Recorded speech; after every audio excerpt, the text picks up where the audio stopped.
Ça fait un siècle que j'ai pas filmé et que j'ai pas été derrière la caméra, donc si je suis pas à l'aise, c'est normal.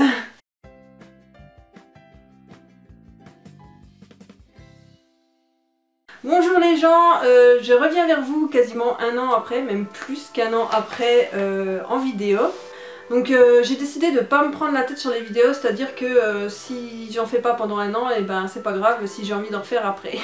Donc là j'ai envie d'en refaire et du coup j'en refais. Je sais c'est bizarre et tout et de toute façon il n'y a pas beaucoup de monde qui me regarde, mais je préfère faire les vidéos quand j'en ai envie et pas me forcer.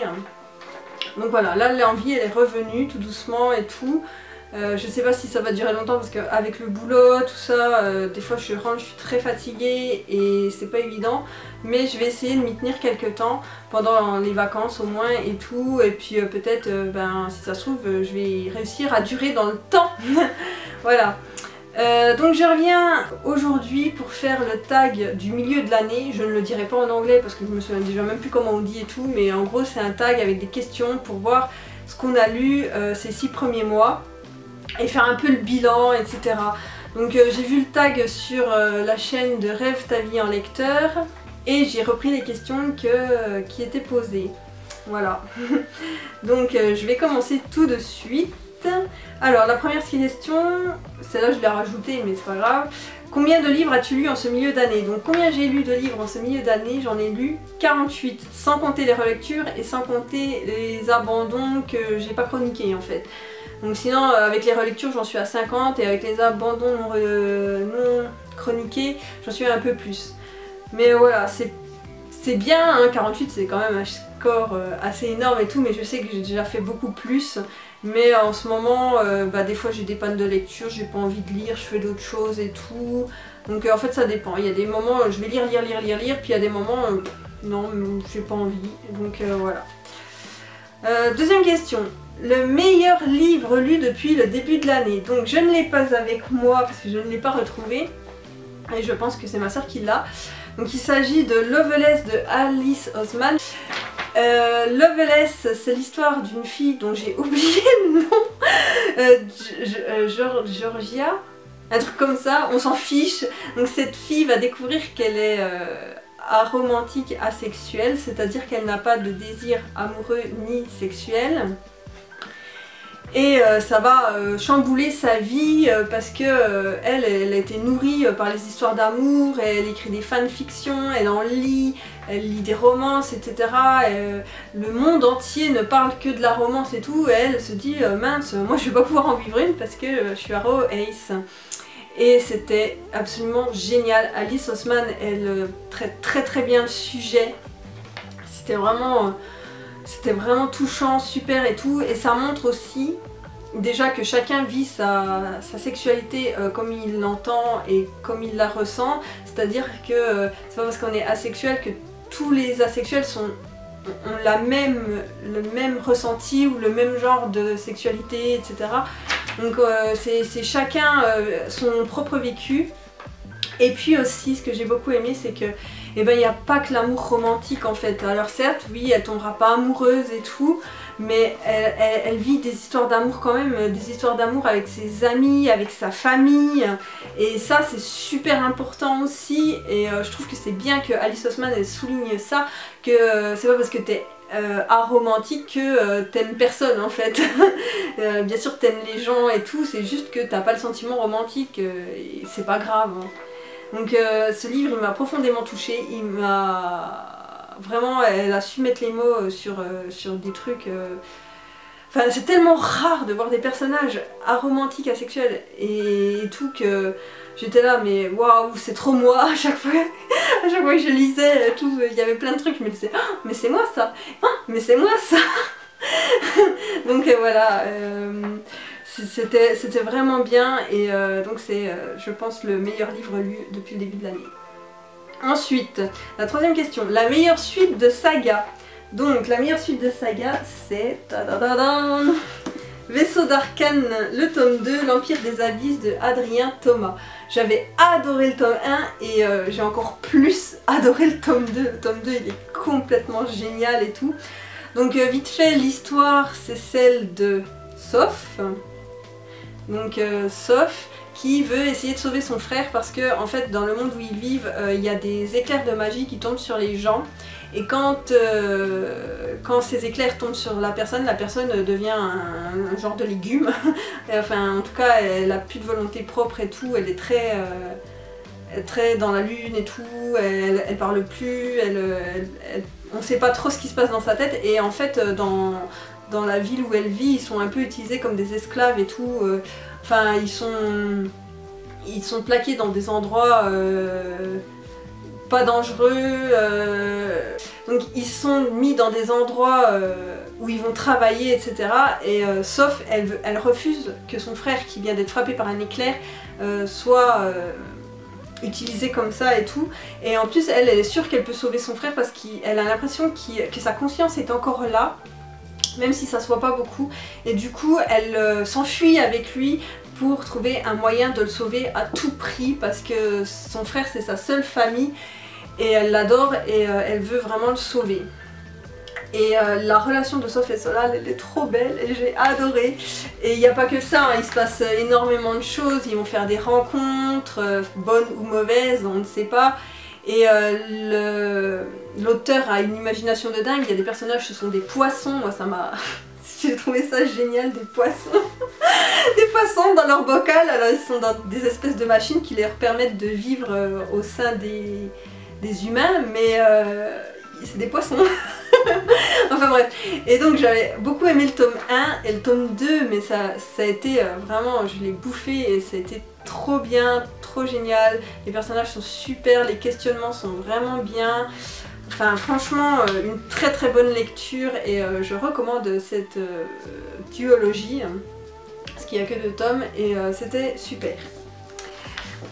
Ensuite, une nouvelle sortie de cette année que j'ai et que je n'ai pas encore lue et que j'ai très envie de lire. Donc je ne l'ai pas avec moi, mais il s'agit de Désenchanté de Marie Vareille. Donc c'est le dernier Marie Vareille et j'adore cette autrice et donc forcément, je veux le lire absolument. Voilà. Et j'espère que je vais l'aimer autant que les autres et tout, mais il ne devrait pas y avoir de soucis. Franchement, avec cette autrice, je pars quand même sur une valeur sûre, parce que vraiment j'aime vraiment ce qu'elle fait. Ensuite, la sortie que j'attends le plus en 2022. Alors là, je triche un peu parce que c'est des livres qui sont déjà sortis, mais ils sont réédités dans une très belle couverture avec une nouvelle en plus qui a été traduite et qui ne l'était pas. Et donc il s'agit de Prince captif de C.S. Paca. Et j'adore cette saga. Je les ai lus quasiment à leur sortie parce que j'avais eu le tome 1 en service presse et tout. Et le tome 1 m'avait laissé un peu ouais. Mais la fin m'avait titillé, je m'étais dit je vais tenter le tome 2 quand même, et là le tome 2 trop génial, le tome 3 trop génial.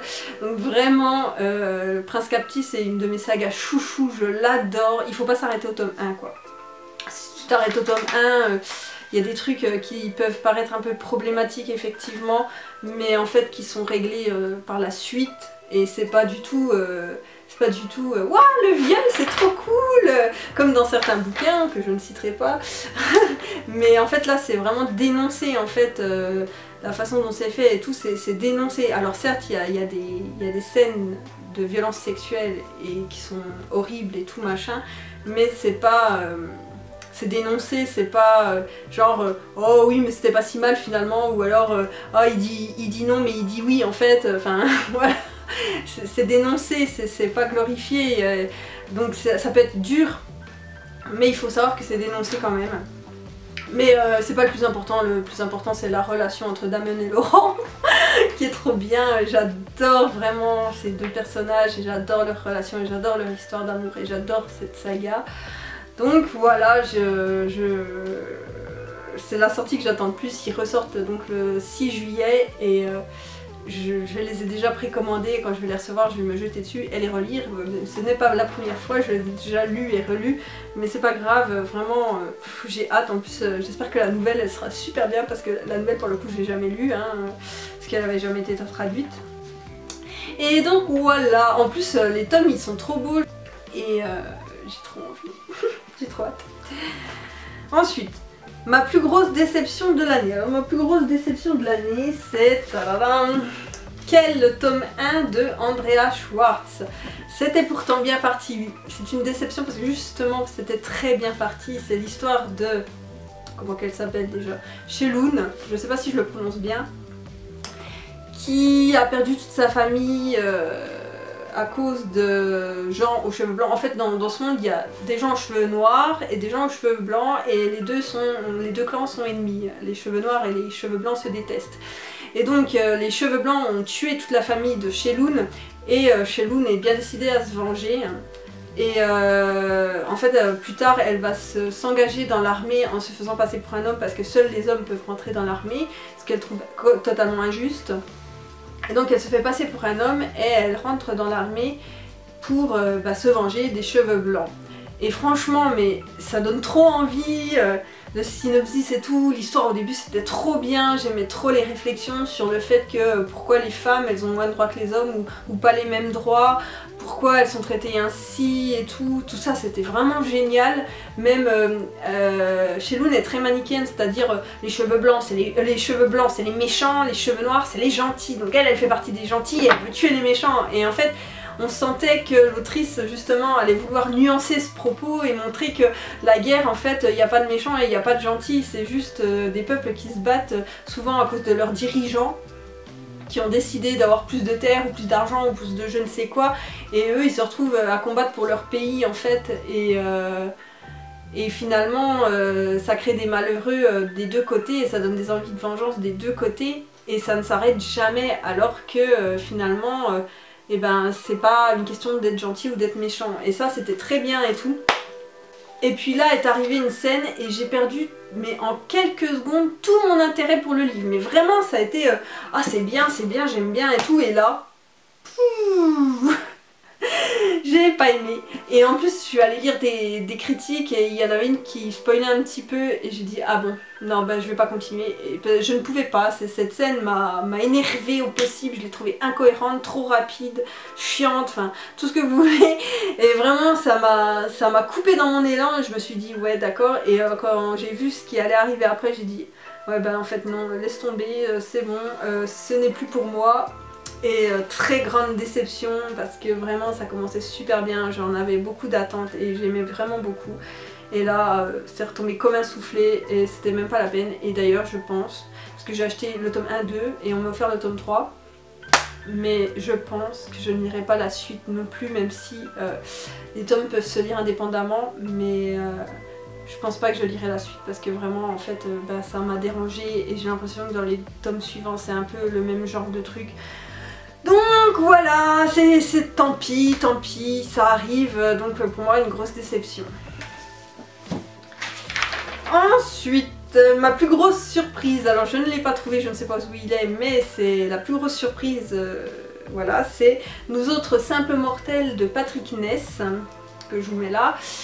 Ne me demandez pas le nom des personnages parce que j'ai oublié les noms des personnages, mais c'est pas grave, mais c'était trop génial, c'était complètement dingue. Alors je savais dans quoi je m'embarquais parce que Patrick Ness c'est un auteur que j'adore et qui ne me déçoit jamais, mais c'était encore mieux que ce que je pensais que ce serait en fait.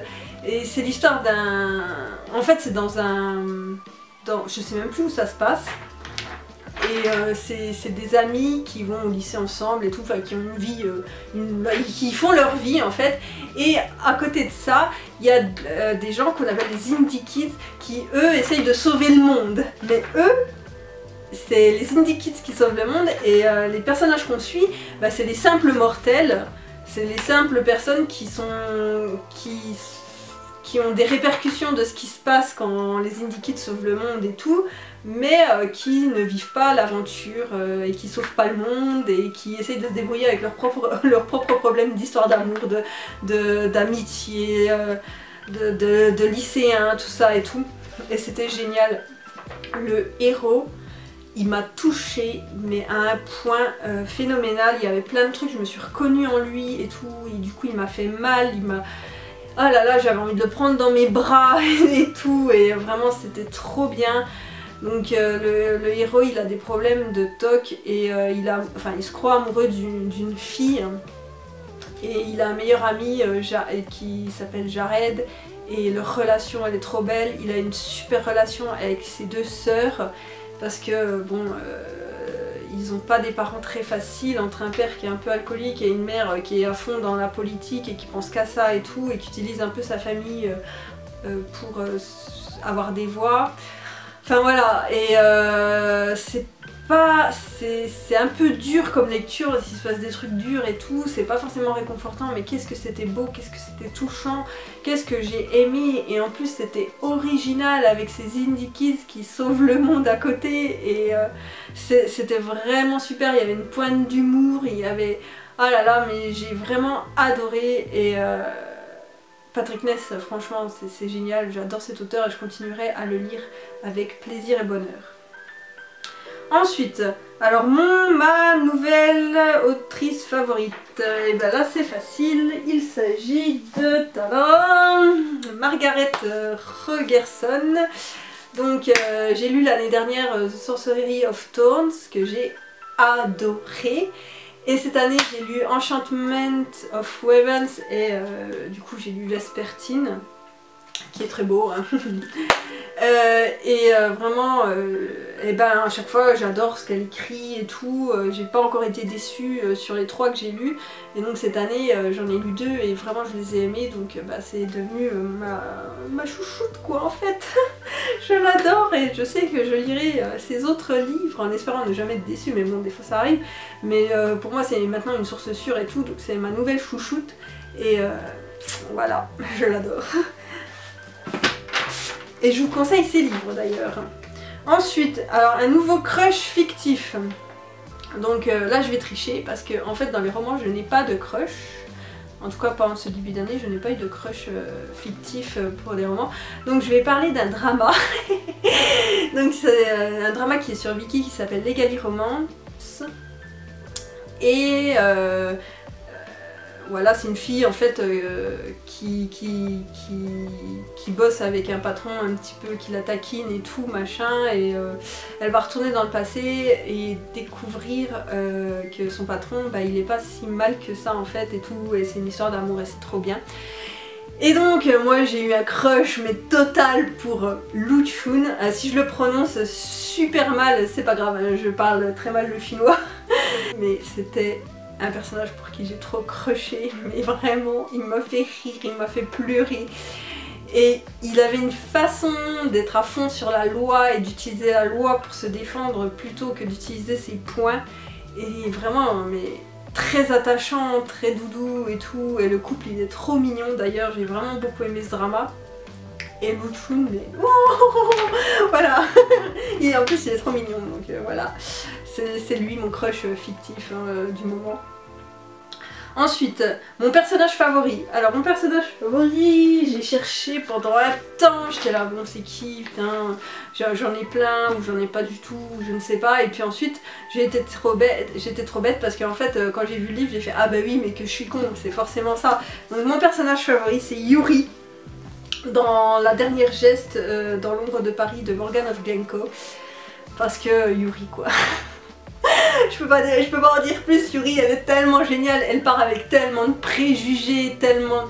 Toute son éducation, c'est les femmes sont faibles, elles doivent écouter les hommes et tout, les fées, enfin les créatures qui ne sont pas humaines sont méchantes, sont stupides, elles sont juste bonnes à être écrasées par les humains, voilà, avec les homosexuels c'est pas normal, enfin voilà.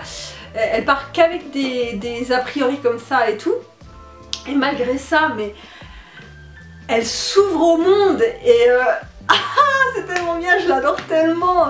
J'adore tellement son évolution, j'adore tellement son caractère, comment elle se laisse pas marcher dessus, comment elle fait ses propres choix, comment elle ouvre son esprit à d'autres choses que tout ce qu'on lui a appris dans sa vie.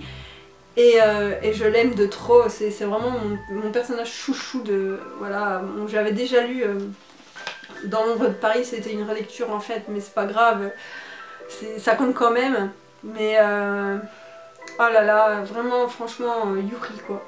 Donc je vous ai même pas parlé de l'histoire, en fait c'est Yuri, donc qui est une princesse japonaise qui va en France et là-bas elle va découvrir qu'elle va devoir épouser le dauphin de France, donc Louis-Philippe. Et en fait elle décide entre guillemets de s'enfuir et elle va faire des rencontres qui vont changer sa vie. Et c'est trop bien et voilà, c'est voilà. De toute façon vraiment c'est trop bien et Yuri c'est un trop bon personnage, je recommande à fond. Ensuite, un livre qui m'a fait pleurer. Allez, viens là, toi. Donc, c'est Birthday de Meredith Russo. Est-ce que j'ai besoin de dire pourquoi il m'a fait pleurer? Ce livre, il est tellement dur, quoi. Donc, c'est l'histoire de Morgane. Morgane qui est une fille trans et qui a beaucoup de mal à l'admettre, qui le sait depuis assez petite et qui a du mal à vivre avec ça, à l'accepter et tout, et à en parler autour d'elle. Et en fait, elle est la meilleure amie d'Eric. Eric, lui, il est cisgenre, tout ça, mais en fait, il vit avec un père, mais absolument horrible, et ses frères, c'est pas tellement mieux. Qui ont des idées très arrêtées sur le monde, les hommes doivent être virils, costauds, machin truc, et les filles c'est des petites choses fragiles et tout, il faut les dominer quand on a un homme, un vrai, enfin voilà, des idées comme ça, très toxiques. Et malgré ça, Eric et Morgane sont les meilleurs amis du monde. Eric ne sait pas pour Morgane, mais voilà, c'est vraiment, ils ont une relation très très belle. Et en fait, la particularité du livre, c'est qu'on les rejoint tous les ans, une fois par an, à leur anniversaire à partir de l'âge de 13 ans. Et en fait, on ne voit que cette journée-là, et avec un résumé un peu de ce qui s'est passé dans l'année et tout, mais on voit que leur jour de leur anniversaire. Et c'est vachement bien fait, c'est dur parce que vraiment Morgane traverse des moments vraiment compliqués, la pauvre. On n'a qu'une envie, c'est d'essayer de la sortir de là et tout, parce que c'est très très dur. Mais c'est une très belle histoire, j'ai pleuré et tout, et j'ai été touchée. Voilà, c'était trop beau et j'ai adoré la fin et vraiment je recommande Birthday, c'était trop bien. Ensuite, le plus beau livre que j'ai acquis depuis le début de l'année. J'aimerais bien vous le montrer, mais je ne l'ai pas là. Le plus beau livre que j'ai acquis depuis le début de l'année, c'est Celle qui devint le soleil de je ne sais plus qui, je sais plus le titre. Et vraiment, rien que la couverture, elle est trop belle, elle est super brillante. Mais en plus, la tranche des pages, elles sont rouges et jaunes et tout. C'est trop beau, c'est vraiment un livre qui est magnifique. Et c'est le plus beau que j'ai dans ma bibliothèque et que j'ai eu depuis le début de l'année. C'est vraiment le plus beau. C'est limite, c'est dur de se dire que je vais le lire, j'ai peur de l'abîmer. J'ai peur de l'abîmer tellement il est beau et tout. Et je sais pas de quoi ça parle par contre. Je l'ai pris parce qu'il était beau et puis parce qu'apparemment il y a de la représentation. Mais voilà. Et enfin, un livre que je dois absolument lire avant la fin de l'année, c'est Là où chantent les écrevisses de Delia Owens.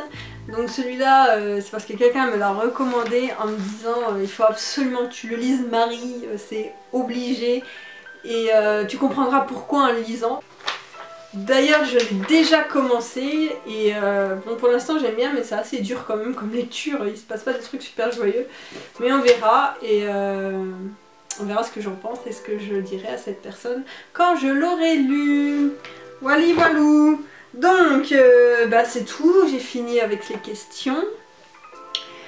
N'hésitez pas à me dire à vous comment se sont passées vos lectures des 6 premiers mois de l'année. Voilà, ce que vous avez lu, ce que vous avez aimé, ce que vous n'avez pas aimé, si je vous ai donné envie de lire des livres ou pas. Et puis voilà. N'hésitez pas à vous abonner, à mettre un pouce, tous ces trucs. Voilà.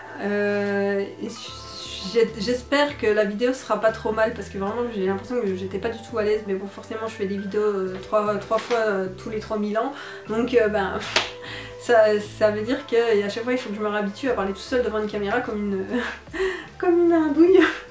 Donc voilà, sur ce je vous laisse, je vous dis à bientôt et à plus.